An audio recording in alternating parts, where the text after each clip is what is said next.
गप्पे में आप सबका स्वागत है और आज हम गप्पे मार रहे हैं संदीप नरवाल जी से। सर संदीप जी, गप्पे में स्वागत है आपका। ये तो पहले तो नाम बताओ, गप्पे कैसा लग रहा है आपको? मैं उस पे ऐसे जा रहा हूँ तब से। ये नाम क्या रखा आपने गप्पे? ये बहुत बढ़िया नाम है सर, गप्पे तो। एक्चुअली ना कुछ चीज़ें ऐसे ही इजाद हो जाती हैं।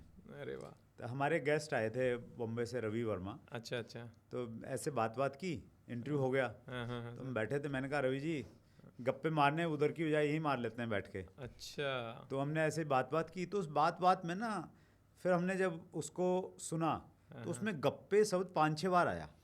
तो मुझे लगा यार, तो गप्पे तो बढ़िया वर्ड है यार। तो इसलिए इसका नाम रख दिया गप्पे। अरे वाह सर वाह। मतलब नॉर्मली आदमी मारता ही है गप्पे, सही है हाँ, अपना तो ये। गप्पे अब मारते हैं थोड़े से। अरे डन सर, मैं आपसे सर गप्पे में एक सवाल पूछना चाहूँगा। हाँ, मेरे पूछो पूछो। जहन में आ रहा है बड़ा सवाल। मैं सोचा था वहाँ पूछूंगा, यहीं पूछ लेते हाँ हैं। जी जी। सर आजकल ना, देखो आप सीनियर हैं इतने हम सबसे, आजकल जो यूथ आ रहा है डायरेक्ट सेलिंग में, वो कहीं ना कहीं प्यार में पड़ा हुआ है। ठीक है। किससे, कंपनी से प्यार करता है? वो कंपनी से कर ले तो उसका उधार ही हो जाए। तो उसको अप्लाइन से। उसको जो उधार हो रही है वो लड़की की वजह से हो रही है। तो सर मेरा सवाल है, डायरेक्ट सेलिंग करने वाले को लव मैरिज करनी चाहिए, अरेंज मैरिज करनी चाहिए? अच्छा, मतलब परेशान लग रहे हो आप इस चीज़ से? ना, परेशान सब है सर आज के टाइम पे, क्योंकि डायरेक्ट सेलिंग में सर आज के टाइम में ना यूथ बहुत आ रहा है और कहीं ना कहीं भटका हुआ है वो इस चक्कर में। तो मतलब यूथ कह रहा होगा कि भाई संदीप सर ने अपनी शादी कर ली, बच्चे हाँ हैं, सब कुछ है, हाँ हाँ। हमें परेशान कर रहे हैं यार हमारे बारे में, मतलब। वो आजकल देख रहे हैं सर रील्स में, जिसको देखो कपल में घूम रहा है उसको लग रहा है मैं ही अकेला हूँ, उसके दोस्त घूम रहे हैं इधर उधर। तो क्या लगता है आपको, मतलब कहीं ना कहीं उसका कितना सक्सेस में हाथ है? अच्छा दूसरी बात, गर्लफ्रेंड होनी चाहिए नहीं होनी चाहिए? ये थोड़ा गलत आदमी से पूछ रहे हो आप। लेकिन फिर भी मैं सही आदमी सर आप सबके बड़े भाई और बड़े ओहदे के बता सकते हैं सर, सबको गाइड करना ज़रूरी है सर। संदीप देखिए, जो यंग एज होती है ना, उसमें एनर्जी बहुत रहती है। Right sir. ये विज्ञान भी मानता है, जीव विज्ञान मानता है ऐसा। Right sir. तो वो डिस्ट्रक्शंस आते हैं, बहुत सारे डिस्ट्रक्शंस होते हैं और हार्मोन्स चेंज होते हैं। तो उसकी वजह से कहीं ना कहीं वो जो अपोजिट जेंडर के प्रति अट्रैक्शन तो रहता है इस उम्र में, उसमें कतई कोई दो राय नहीं है। जब आपने ये पूछा ना, तो मैं अपनी जवानी में जा रहा हूँ। मैं वही पूछने वाला, प्यार तो आपके ज़माने में भी होता था, अजय देवगन ने बहुत गाने गाए हैं, अमिताभ हाँ बच्चन नहीं, ने। मतलब हम आज से 1000 साल पहले भी जाएंगे हाँ तो सर। प्यार तब भी होता था। जी जी। मतलब शकुंतला दुष्यंत का किस्सा तो तब भी हुआ ना, कि भाई वो दुष्यंत जंगल में गया था और वहाँ ऋषि कणव की लड़की थी शकुंतला, उसको उसने देखा और वहाँ प्यार हो गया। और वो इतना प्यार हो गया, वो अपना राजपाट ही भूल गया कुछ दिन के लिए। फिर उसको याद आया मैं तो राजा था, फिर वापस गया। ये तो टीम भूल जाते हैं लोग आजकल। तो ये तो है ना, बहुत पुरानी चीज़ें हैं, चलती आ रही हैं। जी। तो अब इसमें करना क्या, मुझे ऐसा लगता है कि इस उम्र में जब आपके अंदर बहुत एनर्जी है ना, राइट उस समय आपका अगर कोई बड़ा पर्पज है, सर। बड़ा लक्ष्य आपने बना लिया ज़िंदगी में, तो फिर वो जो डिस्ट्रक्शन है उसके लिए आपको टाइम ही नहीं मिलेगा। जी। आप देख ही नहीं पाओगे उस तरफ में। वो एक यस। कहावत है ना कि खाली दिमाग शैतान का घर। आपके पास में कुछ काम ही नहीं है, फिर रील देखोगे। रील देखोगे तो फिर आपको लगेगा कि यार इस रील में जैसे ये चल रहे हैं ना, हाथ में हाथ डाल के आइसक्रीम खा रहे हैं, एक में ही दोनों खा रहे हैं, तो ऐसे ही मैंने खानी है। तो कहीं ना कहीं फिर वैसे विचार आते हैं और आप इतने पागल हैं अपने काम में, आपका पर्पज़ है कुछ, लाइफ के प्रति कुछ बड़ा पर्पज़ है, जी तो फिर जी। वो चीज़ें आपके लिए इग्नोर हो जाएंगी। तो मैं अगर अपनी बातचीत करूं तो हम आपकी बचपन, लव मैरिज थी सर या अरेंज मैरिज थी? भाई जो आधुनिक युग है। युग है, हाँ हाँ। और आप तो शायद यकीन कर लें, लेकिन जो 20s वाले बच्चे हैं ना, वो यकीन नहीं करेंगे। जी सर। मैंने मेरी वाइफ हैं सुदेश, और हमारा इतना प्यार है, अच्छा। मैं ये कहता हूँ, सुदेश को भी कहता हूँ और फैमिली में भी कई बार कहता हूँ कि भाई हम तो 7 जन्म तक साथ में, मतलब यही पति पत्नी चाहिए, मतलब बदलनी नहीं है, 7 क्या जन्म तक यही बात है। मिलनी चाहिए। तो इतना प्यार है। और मैंने पहली बार फेरे के टाइम पे जब पंडित जी वो दिखाते हैं ना थोड़ा सा, हाँ हाँ हाँ। वो एक रस्म रिवाज है, पहली बार मैंने उनका चेहरा उस समय देखा था। ओए होए, फोटो भी नहीं देखा? फोटो तो देखा, फोटो भी ब्लैक एंड वाइट टाइप का कुछ छोटा सा फोटो आया था। बताओ। रूबरू चेहरा फेरों के टाइम पे देखा था, और अब बताओ। बहुत अच्छा। तभी तो आप चल यहाँ रहा है बैठे हैं सब सर। और आपको सुन रहे हैं लोग, मोबाइल में देख रहे हैं। और उसके बाद में बड़ा इंटरेस्टिंग रहा। उसके बाद में हमारी शादी हुई। हाँ। शादी के बाद में कुछ जिम्मेवारियां इस प्रकार की थी, जैसे एक मिडिल क्लास में चीज़ें रहती हैं।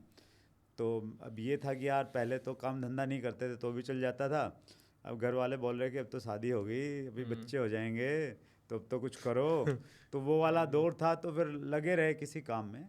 और मेरे को अच्छे से याद है, एक दो इंसिडेंट बताता हूँ मैं हाँ आपको। सर, क्यों नहीं। जब आप फोकस्ड रहते हैं ना, तो किस प्रकार से चीज़ें बदलती हैं आपकी ज़िंदगी में। अब शादी तो हो गई, शादी होने के बाद में कहीं ना कहीं ये रहता ना कि भाई शादी हो गई, अभी पति पत्नी को मिलना चाहिए, बात करनी चाहिए, एक दूसरे से जितना नज़दीक रह सकें रहें। हनीमून के लिए चले जाते हैं लोग। तो हमारी ज़िंदगी में वैसा कोई सीन था नहीं, हनीमून टाइप का सीन है ना, उसमें होता नहीं था शायद, और होता होगा तो हमारे जैसे लोगों की ज़िंदगी में नहीं होता था। तो एक तो मेरी जब शादी हुई तो मेरी पढ़ाई भी चल रही थी साथ में। कब 10वीं में कर ली थी क्या सर शादी? अगर आपने 10वीं में कर ली थी फिर तो आज का यूथ सही 10वीं में लगा पड़ा है प्यार कर चक्कर में। नहीं नहीं, इतनी प्री मैच्योर शादी तो नहीं थी। वैसे तो हरियाणा में हमारे हो जाती इतनी हाँ, जल्दी। हो जाती। मैंने एक्चुअली बीएड कर ली थी मैंने, अच्छा। बैचलर इन एजुकेशन, और मैं एक प्राइवेट स्कूल में टीचर था। अच्छा अच्छा। 500 रुपये महीना मुझे सैलरी मिलती थी। तो उस समय मेरी शादी हो गई थी। अरे वाह। और उसी दौरान मैंने दिल्ली यूनिवर्सिटी में फॉर्म भर दिए थे एमए करने के लिए, और शिवाजी कॉलेज में एडमिशन भी ले लिया था। ओके। कॉलेज में गए कभी थे नहीं, तो भाई डेट शीट आ गई। Right right. 1-1.5 महीना पहले डेट शीट आती है। तो डेट शीट आई तो ये तय हुआ कि यार पेपर तो दे देते हैं, पास फेल होंगे जो भी होगा, अब पेपर तो दे ही देते हैं। तो संदीप भाई हम चले गए, हम वहाँ पे हरियाणा में जींद में रहते थे। तो जींद से दिल्ली आए। दिल्ली आके नई सड़क से पहले तो हमने किताबें खरीदी, अब तक किताब ही नहीं थी। और बड़ी 1.5 इंटरेस्टिंग महीना बात बचा है, है। इसमें एक मैसेज भी बड़ा गहरा। जी जी। नई सड़क पे गए, किताब खरीदी वहाँ से। मेरा एक दोस्त है पानीपत के पास में, आसन गांव है, आसन से राजपाल। तो राजपाल ने और मैंने नांगलोई में कविता कॉलोनी में एक कमरा लिया किराए पे। अच्छा। और भाई पढ़ना शुरू करा। अच्छा। अब हम बताते ना कि आपके गोल होने चाहिए, इमोशनल गोल होगा तो आपको एनर्जी देगा, ताकत देगा। जी जी। तो हमने पढ़ना शुरू किया। अब पढ़ाई करनी रखी, किताब खोल रहे हैं, किताब में जो चिपके हुए पेज आते हैं ना, तो उनको खोल रहे हैं कि भैया देखो इसके पीछे क्या है। तो वो वाला सीन चल रहा है। तो अब ये लगा कि यार इस बार अगर फेल हो गए, और फेल होने के चांस हैं पूरे पूरे, क्योंकि अभी किताब खरीदी है। तो बच्चों को भी मालूम है, स्कूल वाले बच्चों को, कि मास्टर जी है ना पेपर देने गए हैं। अच्छा। और जब फेल होंगे तो बच्चों को भी मालूम चलेगा कि मास्टर जी फेल हो गए। तो मैंने कहा राजपाल भाई बेइज्जती हो जाएगी। अब जो मास्टरी फेल हो गया तो उससे बच्चे क्या तो उसका कहाँ मानेंगे, क्या उसकी बात सुनेंगे। तो उस प्रकार की स्थिति कहीं ना कहीं पैदा हो जाएगी। जी। तो हमने बहुत पढ़ाई की भाई, इतनी पढ़ाई की, मतलब नई नई शादी हुई थी। 1.5 महीना में घर नहीं आया, फ़ोन होते ही नहीं थे कभी। तो एक आध बीच में सुदेश की चिट्ठी आई होगी मेरे पास में, उसको लव लेटर बोल लो, आप कुछ बोल लो। कबूतर से आई थी? ना कबूतर से नहीं आई, डाक से आई भाई। अच्छा। एक आध बार मैंने मतलब ऐसे ही फॉर्मेलिटी में लिख दी होगी, क्या लिख दूँ, उन्होंने भेजा है। तो वो वाला सीन रहा। और मुझे अच्छे से याद है, कहीं थॉट्स में नहीं, कहीं विचारों में नहीं, सिर्फ एक ही चीज़ कि यार फेल हो गए ना तो बच्चे मजाक उड़ाएंगे कि मास्टर जी फेल हो गए आगे। तो भाई जब आपके पास में कोई लक्ष्य रहता है ना, कोई टारगेट रहता है, तो फिर कहीं ना कहीं चीज़ें बनती हैं।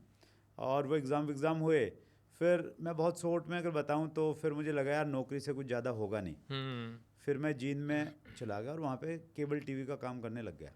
अच्छा, केबल ऑपरेटर बन गया वहाँ पे मैं। ओके। कुछ बड़ा करना है, ये जज्बा था कहीं ना कहीं। वहाँ भी नेटवर्क बना रहे थे आप? हाँ, बस वहाँ केबल का बनाते थे, भी लोगों का बनाना शुरू कर दिया। तो वहाँ भाई, वहाँ भी क्या हुआ, वहाँ भी मतलब वो पागलपन, वहाँ पे भी मतलब हमारा गांव शहर से लगभग 40 किलोमीटर दूर था। अच्छा। और एक बस जाती थी शाम को, और एक सुबह वही आती जाती वही थी बस। हरियाणा रोडवेज? हाँ, हरियाणा रोडवेज, और कोई आने जाने का साधन था नहीं। तो भाई 15-15 दिन हो जाते थे मुझे घर जाए, और मुझे मालूम नहीं चला कि 15 दिन हो गए हैं। मतलब वाइफ पेरेंट्स गांव में थे, मैं शहर में था।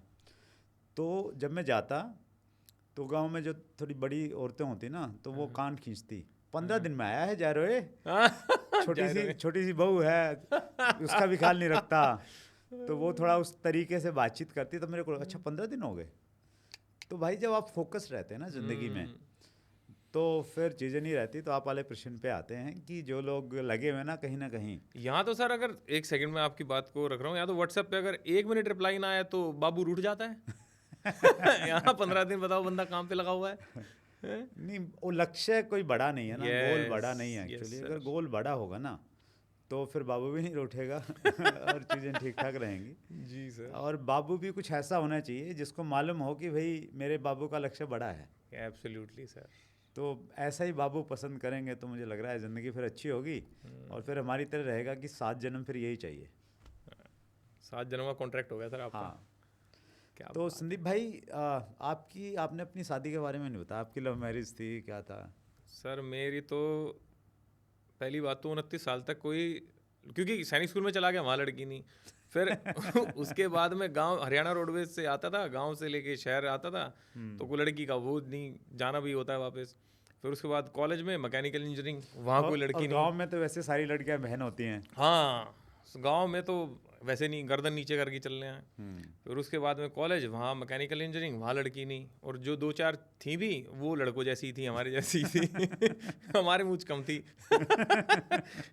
जोक सपाट। बट उसके बाद जिस कंपनी में गए, उस 57 लोगों के पूरे फ्लोर पे सिर्फ एक अक्षमा मैडम, वो 58 साल की।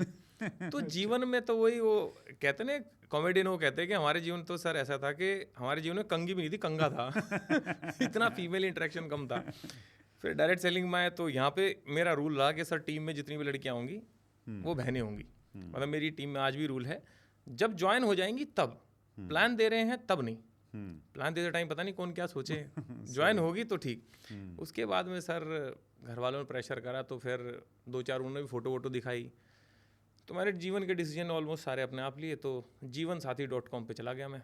अच्छा। और ये भी किस्सा बहुत गजब है सर, सुनाओ ना भाई। मैंने जीवनसाथी.com पे बनाई प्रोफाइल। मैं कहा भाई ऑडी Q5 ले रखी है, 29 साल उम्र है, हैंडसम भी लग रहा हूँ, सही है, फ़ोटो वोटो लगाई 4-5। मैं कहा रिश्ते की लाइन लग जाएगी।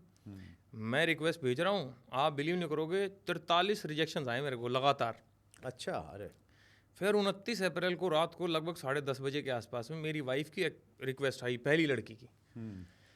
मैं कहा हाँ भाई, ये अपनी कोई इज्जत है। तो हौसला बना, थोड़ा हौसला बना सर। ना तो मैं प्रीमियम मेंबरशिप लेने वाला था।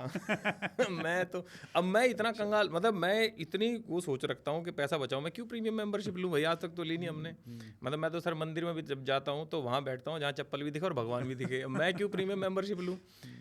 तो फिर मैं कहा भाई यही बस जीवन संगिनी बनेगी अपनी। अच्छा। हाँ, पहली में लड़की ने स्वीकार किया? नहीं, उन्होंने भेजा, स्वीकार मैंने करा था। अच्छा अच्छा, ओके ओके, राइट। मैं कहा बस यही बनेगी। तो मिलने गया उनके ऑफिस से, उनको पिक करा और बस हम पहली डेट पे गए। डेट क्या, बाद में पता लगा था मैं डेट क्या होती है, तारीख। मैं तो उनको मजाक में पूछ भी लिया, मैं कहा बालों में केश निकाल लगाती हो क्या, मेरे को बात ही करना नहीं आता लड़कियों से, असल बात तो ये थी। अच्छा। तो बस ऐसी बातचीत हुई, होगी सर शायद। तो कास्ट वास्ट का चक्कर नहीं पड़ा कुछ? ना कुछ नहीं, लकीली सेम ही हो गया सब कुछ। अच्छा। मतलब मैं ये कि इतने साल तक वेट करा तो भगवान ने भी बढ़िया हीरा बचा के रखा हमारे लिए भाई। जब फिर अरेंज होगी वो। अच्छा, अरेंज होगी, हाँ ठीक है। फिर वो देखने वाले आए, हम देखने गए, तो बढ़िया। आपने भगवान की बात बीच में लेके आई ना भाई। जी जी सर। मानो तो चीज़ें बहुत काम करती हैं। हाँ। एक और इंटरेस्टिंग किस्सा सुनाता हूँ मैं इससे रिलेटेड।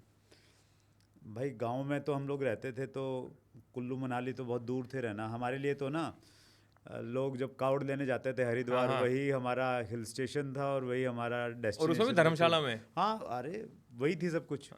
तो भाई ऐसे ही हम लोग हरिद्वार चले गए घूमने के लिए। अच्छा। तो वहाँ गए, तो वहाँ जाके देखा माहौल कि यार सब लोग कावड़ लेके जा रहे हैं। तो कावड़ का हमारा कुछ मन था ही नहीं। तो पीयर प्रेशर काम करता है ना, तो उनको देख के मेरे को लगा यार मैं भी कावड़ लेके जाता हूँ। तो मालूम नहीं कि भी कावड़ में कितने दिन जाना होता है, पैर में छाले पड़ेंगे नहीं पड़ेंगे, कैसी चप्पल पहननी होती हैं, कुछ नहीं। ऐसे ही मैंने भी सुबह पहले मैंने घर वालों को, ऐसे पड़ोस में फ़ोन था तो उनको फ़ोन कर दिया कि मैं कावड़ लेके आऊँगा, उनको हमारे घर पे बता दियो। तो मैंने वही कावड़ वावड़ उठा ली वहाँ पे। ओहो। और बड़ी परेशानी रही। खैर हम पहुँचे गांव में, तो मैं 3 बार कावड़ लेके आया हरिद्वार 3 से। बार? हमारा गांव था लगभग 250 किलोमीटर दूर पैदल।